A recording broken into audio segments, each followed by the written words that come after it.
Recently मैले 2026 को एउटा साउथ इन्डियन मुभी हेरेँ र यसको नाम हो उयर।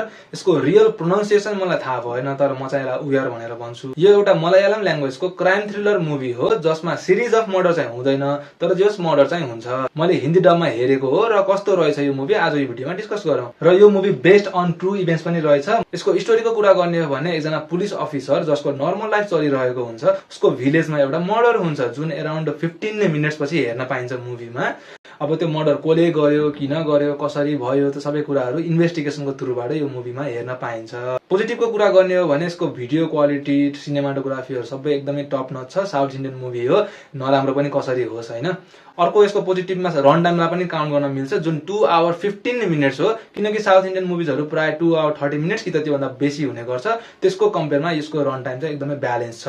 अर्को पोजिटिभमा यसको स्टोरी डेभलपमेन्ट, क्यारेक्टर बिल्डअप सबै कुराहरू मजाले देखाइएको छ, किनभने यो मुभीलाई टपिक वाइज डिभाइड गरिएको छ। जस्तै अब the accused, the husband, the witness भनेर चाहिँ 5-6 टपिकमा डिभाइड गरेको हुनाले मुभीमा के भइरहेको छ त्यो स्टोरी क्याचअप गर्न सजिलै मजाले बुझ्न सकिन्छ। र यसको हिन्दी डब पनि एकदमै राम्रो क्वालिटीको छ। यो मुभी सियोरली पनि फ्यामिली र फ्रेन्डसँग हेर्न मिल्छ। मुभीको 50 मिनट सकिएपछि फर्स्ट ट्विस्ट हेर्न पाइन्छ जुन एकदमै राम्रो र सरप्राइजिङ छ। थर्ड टपिकमा पुगेपछि बल्ल एकदमै इन्ट्रेस्टिङ, इन्गेज हुन थाल्छ यो मुभी हैन, मजा आउँछ त्यसपछि हेर्न। यसको नेगेटिभ्सको कुरा गर्ने हो भने अब नेगेटिभ त्यति धेरै छैन, तर पनि अब सरप्राइजिङली यसमा एउटा आइटम सङ पनि छ। स्टोरी डेभलपमेन्टमै परे तापनि स्किपेबल छ, स्किप गर्न मिल्छ। एन्डिङ अलि स्ट्रङ भएन।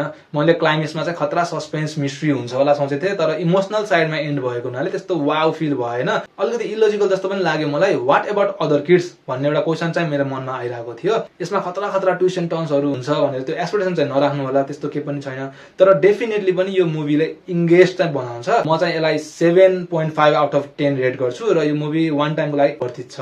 तपाईहरुलाई इन्भेस्टिगेसन खालको मुभी हेर्न मन लाग्छ भने definitely go for it. Like and subscribe and thank you for watching.